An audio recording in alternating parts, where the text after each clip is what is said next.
प्रभु जगन्नाथंकर एही 7टी रहस्यमय कथा जानि नथिबे एवं प्रभु जगन्नाथ अधागड़ा कहीं हेले। चलतु एही भिडियो रे रहस्यमय कथा विषय जानिबा। तेणु अनुरोध एही भिडियोटी को शेष पर्यंत देखंतु। जदि चैनल टी सब्सक्राइब करि नाहंती तेबे पाखरे थिबा भिडियो तळे रहिछि सब्सक्राइब बटन टी को प्रेस करिबा पई भूलंतु नाही। प्रथम रहस्य प्रभु जगन्नाथ मंदिर उपरे थिबा पताकाटी सबुबले पवनर विपरीत दिगरे उड़ी थाए। द्वितीय रहस्यमय मंदिर उपरे थिबा नीलचक्र को आपण जो दिगरु देखिबे आपण सेही नीलचक्र सीधा देखा जिवो। तृतीय रहस्य प्रभु जगन्नाथ मंदिर भितर केबे भी छाई पड़े नाही। आपण मंदिर सबु दिगरे बोली देखिले भी मंदिर छाई कोठू पाइबे नाही। चतुर्थ रहस्य प्रभु जगन्नाथ मंदिर पाखरे समुद्र रही किंतु से समुद्र लहड़ीर शब्द केबे भी मंदिर भितर को आसे नहीं। पंचम रहस्य सबु मंदिर उपरे पक्षी माने उड़ी थांती किंतु जगन्नाथ पुरी मंदिर उपरे पक्षी माने उड़ती नहीं, सेथिपाई मंदिर उपरे उड़ाजाहाज उड़े नहीं। षष्ठ रहस्य मंदिर प्रसाद केबे सरे नहीं। हजार हजार भक्त हेले भी मंदिर अभड़ा केबे सरे नहीं एवं अभड़ा केबे नष्ट भी हुए नहीं। सप्तम रहस्यमय पुरी मंदिर उपर थिबा बाना सबुदिन बदला जाए। जदि बाना गोटे दिन पाई बदला न जाए ताहले कुहा जाए मंदिर 18 वर्ष पर्यंत बंद होई जिवो। एबे जानिबा प्रभु जगन्नाथंकर मूर्ति अधागड़ा काहींकी होइथिला। भारत रे अवनिंदी नामक एक राज्य रे इंद्रतिन्न एक राजा थिले एवं से भगवान विष्णुंकर बहुत बड़ भक्त थिले। थोरे राजा को राज्यसभा को गोटे ब्राह्मण आसीथिले। राज्यसभा को आसी कहले जे हे राजा ओडिशा रे भगवान विष्णु को भव्य रूप नील माधव रूप रे पूजा पाउछंती।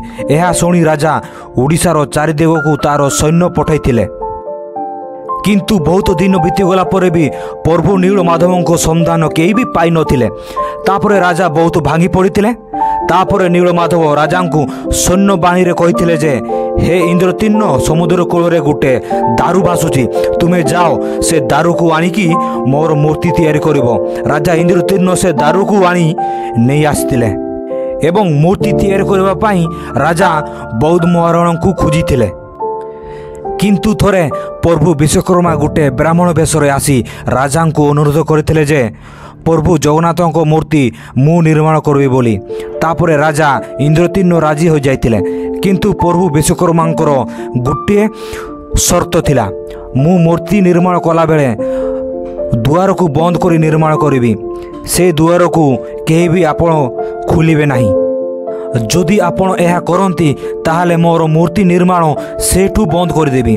एही सबु कथा कहि सारला परे प्रभु विश्वकर्मा मूर्ति तैयारी करबा पई आरंभ करदेले। जेमिति 15 दिन बीतीगला परे राजा एवं रानी भ्रमण करबा पई से दुआर पाखकू आसिथिले किंतु सेही गृह भितरु कोनोसी शब्द आसु नथिला। यह देखि रानी बहुत चिंतित हो गले एवं राजा इंद्रतिन्न को कहिले जे तुमे जाई से दुआर खोली देखो कौन होईची। किंतु राजा सेतिरे कहिथिले जे मु गुटे शर्त रखिथिली 21 दिन पर्यंत से कबाट को खोलिबी नाही एवं से मूर्ति महाराणा को डाकिबी नाही। किंतु रानी बहुत जिदी धरिथिले एवं कहिथिले तुमे जाओ से कबाट खोलिबो। तापरे राजा इंद्रतिन्न बाध्य होई से कबाट को खोली देइथिले एवं खोलिला पर देखिले जे सेठी आ प्रभु विश्वकर्मा नाहांती। प्रभु जगन्नाथଙ୍କ मूर्ति अधा गड़ारे होई रहिछि। तापरे संगे संगे सैन्यबाणी हो जाइथिला जे प्रभु ए अवस्था रे कली जुगरे पूजा पाइबे।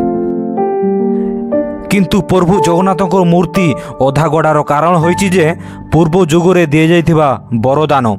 जदि भिडियोटी भलो लागिथिबो तेबे लाइक सब्सक्राइब ता सहित सांग मानक शेयर करबा पई भूलंतु नाही। जय जगन्नाथ।